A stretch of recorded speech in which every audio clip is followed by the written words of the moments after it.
महिलाएं ऐसा नहीं करती। महिलाएं तो बहुत होशियार हैं, इस कान से सुनती हैं, आदमी इधर से सुनेगा इधर निकाल देगा, लेकिन महिलाएं जो हुआ करती हुई इधर से सुन के इधर नहीं निकालती हैं, वो दोनों कान से सुनती हैं और मुंह से निकाल दिया करती हैं। ये दोनों कानों से इधर से भी सुनेंगी इधर से भी सुनेंगी और मुंह से। कौन बोला जब भी बोलेंगी बारूद? नहीं, यहाँ की महिलाओं की बात नहीं कर रहा, यहाँ अपने को भाई अभी चतुर्मास पूरा करना है। मैं तो बंबई वालों की बात कर रहा हूं, तुम्हारी आगे जाके देखूंगा। ध्यान रखिए, विचार करिए, आप सोचिए। ऐसा नहीं है कि इन्हें गाली देना नहीं आता है, आता है। ऐसा नहीं कि इन्हें गाली नहीं आती है, बहुत आती है, लेकिन ये बोलती नहीं है। ध्यान रखिए, आदमी तो गाली ही गाली बोलता है, हर चीज पे गाली बकता है, बिना गाली के बातों की शुरुआत। कई का तो गाली तकिया कलाम बन जाता है, हर बात पे 4 गाली बका करता है। मैंने कहा यार, जितनी भी गाली इस देश में है वो महिलाओं के नाम से सारी गाली है, माँ के नाम से, बहन के नाम से, बाप और भाई के नाम से कोई गाली इस देश में नहीं है। मैंने कहा इतनी सारी गालियां महिलाओं के नाम से क्यों है इस देश में? विचार किया कि महिलाओं को गाली आती है लेकिन ये गाली बका नहीं करती हैं, लेकिन आदमी 24 घंटे गालियां दिया कर। ध्यान रखिए मान्यवर, किन बातों पे झगड़ा होता है हमारे घर में? छोटी सी मानसिकता, बस संकीर्ण प्रवृत्ति हमारे यहां झगड़े को जन्म देती।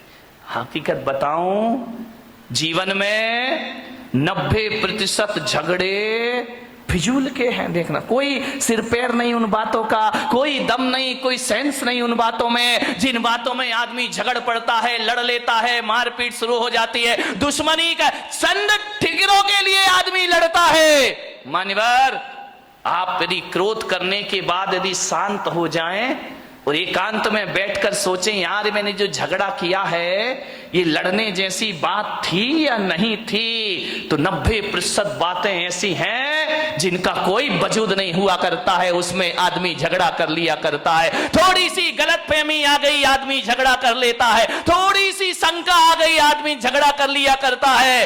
फिजूल की बातों में झगड़ा है। मेरा एक जगह चातुर्मास हो रहा था, और चातुर्मास में संत निवास के बाजू में एक बहुत बड़ा मकान था। सुबह सुबह हम लोग पाठ कर रहे, भगवान का भजन कर रहे हैं, झगड़े की आवाज आने लगी। अरे मैंने कहा भाई ये झगड़ा कौन कर रहा सुबह सुबह? मेरे साथ लड़के थे, मैंने कहा जरा देखो किसी ने टीवी चालू कर दिया है क्या? बोले महाराज झांक करके देखा तो बोले टीवी नहीं है, ये तो लाइव चल रहा है। मैंने कहा मतलब क्या है? बोले डायरेक्ट झगड़ा हो रहा है। मैं गया, मैंने खिड़की से झांका, 2 पति पत्नी आपस में लड़ रहे, इतना लड़ रहे हैं कि लड़ते लड़ते कमरे से बाहर निकल आए, आंगन में आ गए। एक के हाथ में बेलन है, एक के हाथ में कौन बोला चिमटा है। चले ऐसे तुम लोग तैयार रहते हो बोलने के लिए। दोनों लड़ते झगड़ते बाहर आ गए, झगड़ा हो रहा। मैंने कहा इधर आओ। अरे बोले महाराज, मुझे देखा, झगड़े में थोड़ा सा ब्रेक लग गया। अरे बोले महाराज देख रहे हैं। मैंने कहा इधर आओ, ये सुबह सुबह भगवान के भजन करने का टाइम है, प्रभु के स्मरण करने का टाइम है, वो तुम सुबह सुबह पति पत्नी आपस में झगड़ा कर रहे, कोई तरीका है जिंदगी जीने का? अरे बोले महाराज हो गया, झगड़ा हो गया। मैंने कहा किस बात का झगड़ा है मुझे बताओ, मैं फैसला करूं। बोले महाराज फैसले वाले का कोई बात ही नहीं है, तुम इनका लड़काए को रहे हो। बोले महाराज जब पूछ रहे हो तो हम बताते हैं, झगड़ा हमारा 12 बजे रात से चल रहा है। अरे मैंने कहा कमाल कर दिया, पति पत्नी दोनों हैं, 12 बजे रात से झगड़ा चल रहा। मैंने कहा किस बात का झगड़ा चल रहा है? बोले कुछ नहीं महाराज, आज नींद नहीं आ रही थी हम दोनों को। तो बोले क्या करे? बोले टीवी भी नहीं चल रही, लाइट भी नहीं थी। तो मैंने कहा क्या किया तुमने? बोले बस लेटा लेटा मेरे मुंह से इतना निकल गया कि मैं अपने बेटे को डॉक्टर बनाऊंगा। पत्नी ने सुना, खबरदार तुम्हारा बेटा डॉक्टर नहीं बनेगा, तुम्हारा बेटा इंजीनियर बनेगा। तो मैंने कहा यार तू इतना क्यों बोलती, जब मैंने कह दिया मेरा बेटा डॉक्टर बनेगा। पत्नी ने कहा कोई तुम्हारा अकेला हक नहीं है, मेरा भी हक है, मेरा बेटा अब फिजूल की बात है, इस पे झगड़ा बढ़ गया। बोले देखता हूं कैसे डॉक्टर बनाएगा। बोले मैं भी देखती हूं कैसे इंजीनियर बनाएगा। झगड़ा बढ़ते जा रहा, बढ़ते जा रहा, बढ़ते जा रहा। बोले बढ़ते बढ़ते हाथापाई पर आ गए हम लोग कि डॉक्टर ही बनेगा, इंजीनियर ही बनेगा। इतना झगड़ा, बोले सवेरे के 4 बज गए लड़ते लड़ते। बोले देख तू ज्यादा बातें मत किया कर मेरे से, जब मैंने बोल दिया कि मेरा बेटा डॉक्टर बनेगा तो बनेगा। पत्नी ने कहा मैंने बोल दिया मेरा बेटा इंजीनियर बनेगा तो बनेगा। रात भर झगड़े। मैंने कहा एक बात बताओ, तुम दोनों आपस में लड़ रहे हो, झगड़ रहे हो, एक बार बच्चे की मर्जी भी पूछ लो कि तुझे क्या बनना है। बच्चे से पूछना ही नहीं है, दोनों लड़े जा रहे हैं। ये बिना सिर पैर के झगड़े। मैंने कहा बच्चे को बुलाओ बच्चे को, उससे पूछो कि तुझे क्या बनना है। पति ने पत्नी को देखा, पत्नी ने पति को देखा। अरे मैंने कहा बच्चे को बुला के लाओ ना। बोले बच्चा तो अभी पैदा ही नहीं हुआ है। तेरे की आदमी, बच्चा यदि पैदा हुआ तो डॉक्टर बनाएंगे। फिजूल की बातों का झगड़ा है। ये कोई झगड़ने की बात है? सास बहू में झगड़ा हो गया। बहू ने कहा मलाई मेरे पीहर में जाएगी। सास ने कहा चल मलाई यहीं खाई जाएगी। इतनी लड़ाई, इतनी मलाई पे झगड़ा हो गया। बोले ये तो पीहर में जाएगी, पास में पीहर लोणन नीरा की होगी और कहां की हो सकती है। तो बोले ये मलाई मेरे पीहर में जाएगी। सास ने कहा नहीं, मलाई तो बारामती में ही खाई जाएगी, चाहे कुछ भी हो जाए। बोले देखती हूं तू कौन होती है रोकने वाली। अरे तेरे जैसी लाखों बहुएं देखी, चल मलाई यहीं रहेगी। इतना झगड़ा, इतना झगड़ा। ससुर जी दुकान से आए, उन्होंने कहा ये महाभारत क्यों मचा रखी, झगड़ा क्यों है। बोले बहू को समझा लो, वो कह रही है कि मलाई पीहर में जाएगी और मैं कह रही हूँ कि मलाई यहीं खाई जाएगी। ससुर ने कहा तुम मलाई पे लड़ रही, लाओ मलाई लेकर आओ, मैं ही खा लेता हूँ, टेंशन खत्म हो जाएगा, मलाई लेकर आओ। सास ने बहू को देखा, बहू ने सास को देखा। बोले मलाई लेके आ, बोले तू लेके आ। दोनों ने देखा लाए कौन। अभी तो दोनों में ये चर्चा चल रही थी कि भैंस लेके आना है। अभी भैंस आई, बचा ये भैंस घर में आई नहीं, मलाई का झगड़ा शुरू हो गए। ये फिजूल के झगड़े हमारे घरों में, बिना सिर पैर की ये बातें हमारे घरों को नरक। इतनी सी महिलाओं का तो पूछो ही मत क्या है। यहाँ की नहीं, बंबई वाली महिलाएं जो है, इतना गड़बड़ मामला है, इतना गड़बड़ मामला। अब छोटी छोटी फिजूल की बातों में झगड़ा हो जाता है।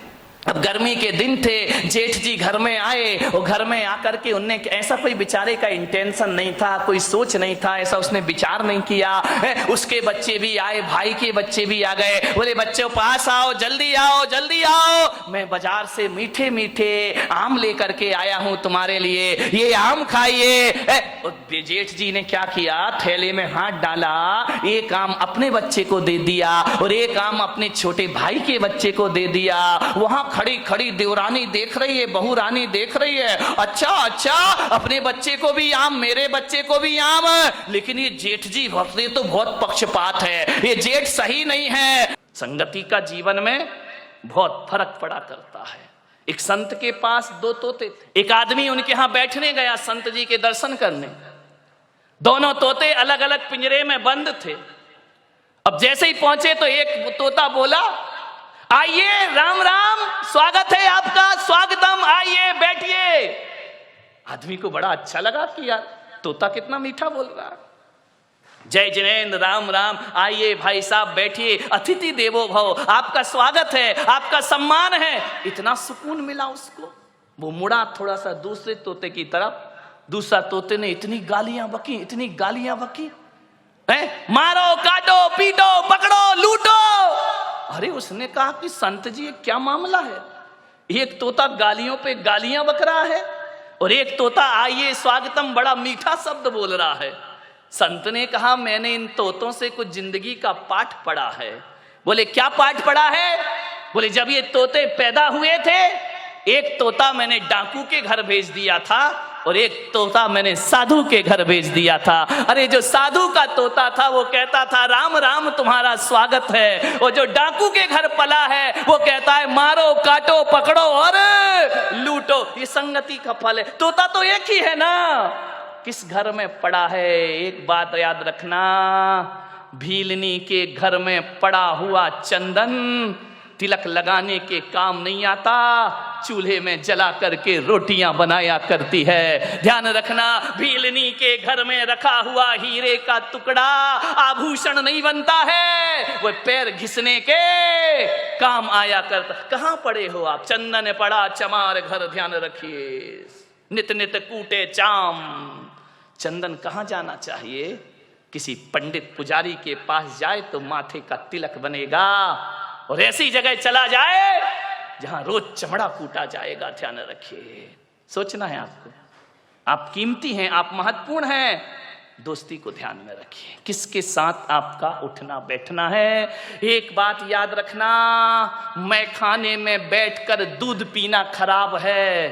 ध्यान रखिए, मैं खाने में बैठकर दूध भी पियोगे तो शराबी का दर्जा मिलेगा तुम्हें, इतना स्मरण रखना। और संत के दरबार में पानी भी पियोगे तो पानी नहीं, अमृत और आशीर्वाद का नाम उसे दिया जाता है, अमृत पान हुआ करता है। चीज तो वही है, चीज में क्या फर्क पड़ता है? संगति किसकी कर रहे हो? अच्छे लोगों की संगति करो, ऊंचे लोगों की संगति करो। ऊंचे लोग, ऊंची पसंद। कौन बोला? माणिक चंद। ध्यान रखिए, माने